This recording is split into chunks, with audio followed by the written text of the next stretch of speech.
My children, can't you see? I have made everything beautiful.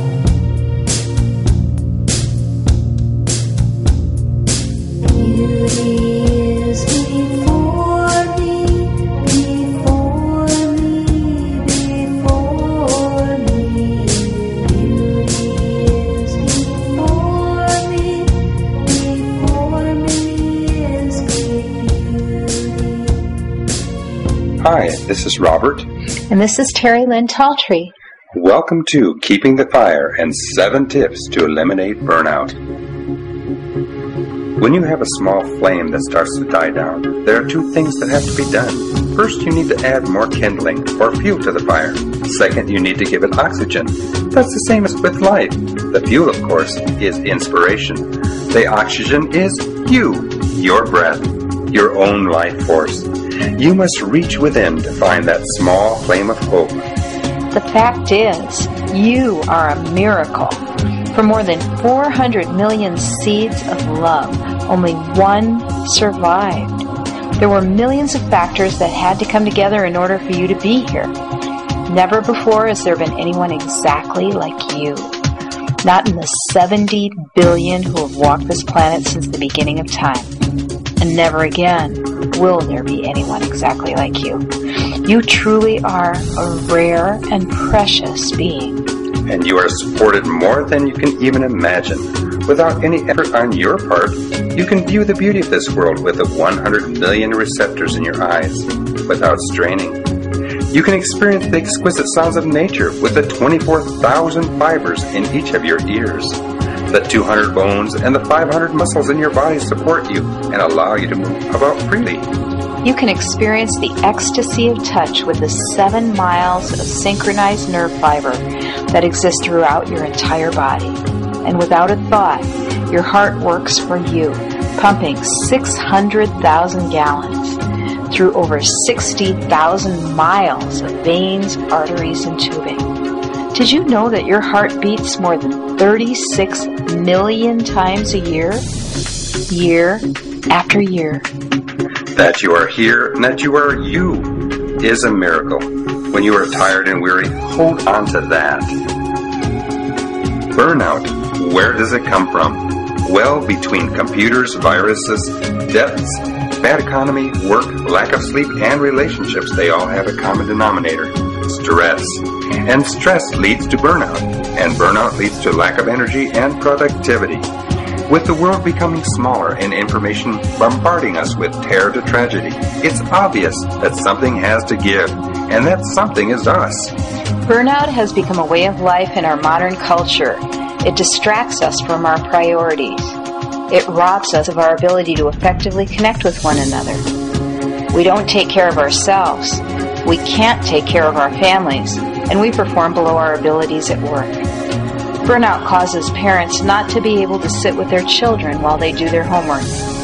Teachers not to be able to recognize and address the individual needs of their students. And administrators not to be able to create an environment that supports and sustains the natural and spontaneous wonder of learning. Yet no matter how hard we work, how much we give, how little we sleep, we're still not getting what we hope for. And we are teaching this lifestyle onto our children. Is this really the inheritance we want for the world? Every one of us really share the same priorities. We want healthy children, healthy work environments, and a healthy quality of life. Now let's be clear. Burnout is not about a lack of desire. Only people who care get burned out. So what happens is we start out with a deep desire to reach children, to help them be the best they can be. We want every child to succeed.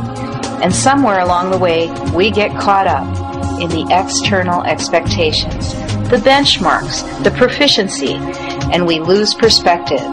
We start focusing so much on the expectations that we lose touch with why we're doing it in the first place. But it doesn't have to be like this. But how can you reignite the embers?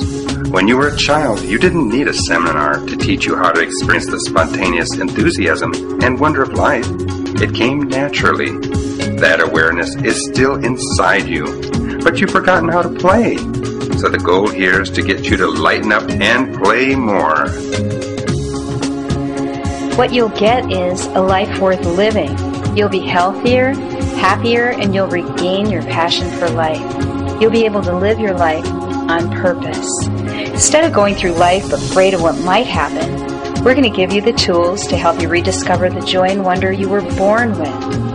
You deserve to have a life worth living, and no one else can live it for you. There is no passion to be found playing small and settling for a life that is less than the one you are capable of living. In order to get back the passion you've lost in your life, you need to understand how you got here. So today we're going to cover what burnout is, what puts you at risk, and how to prevent and recover from it. Plus, we're giving you 7 tips to eliminate burnout. So what is burnout? Wikipedia defines it as the experience of long-term exhaustion and diminished interest. Teachers have been identified as one of the professions at high risk for burnout. That's probably no surprise to you. Let's identify the difference between stress and burnout. When you're stressed, it's a feeling of too much. You know, too much to do, too many expectations, too many obligations, too much responsibility. And burnout is a result of excessive and prolonged stress that's gone unmanaged. Instead of feeling too much, it's a feeling of not enough. It's when you feel overwhelmed and unable to meet the constant demands because there's not enough energy to get through the day, not enough motivation to care about it, a sense that it really doesn't matter anyway, a feeling that you don't really matter anyway.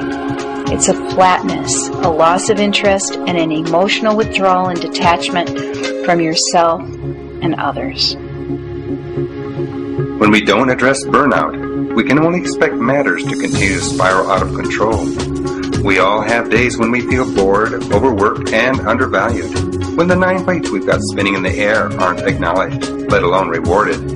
And we've all had those mornings when we'd like to pull the blankets over our head rather than bouncing out to meet the challenges of the day. But if you feel like this most of the time, you could be flirting with disaster. The warning signs of burnout are reduced productivity, a lack of energy, feelings of helplessness, a lost hope, cynicism, resentment, or anger. We're going to break burnout down into 3 stages, and the first stage is disconnection. When we experience long periods of physical, mental, or emotional exhaustion, we can start to feel like every day is a bad day. We feel exhausted all the time. It seems like caring is a waste of time, and we don't have the energy for it anyway. If the majority of our time is spent doing things that are not interesting or stimulating, or just plain overwhelming, we can begin to feel like nothing we do makes a difference anyway. We experience a loss of motivation and hope. Or we might feel completely unappreciated. This leads to withdrawal and emotional disconnection from normal, everyday life. Stage 2. Isolation.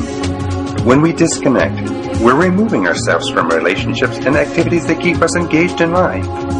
We experience emotional dullness. Mother Teresa said, the greatest disease on the planet is loneliness.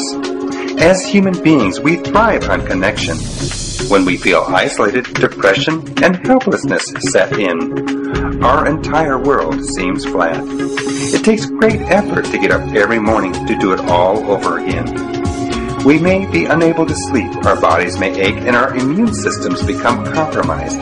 We've abandoned all hope. Or sometimes we feel as if we've been abandoned. Is that all there is a recurring cry within our heart. Stage 3 of burnout is failure.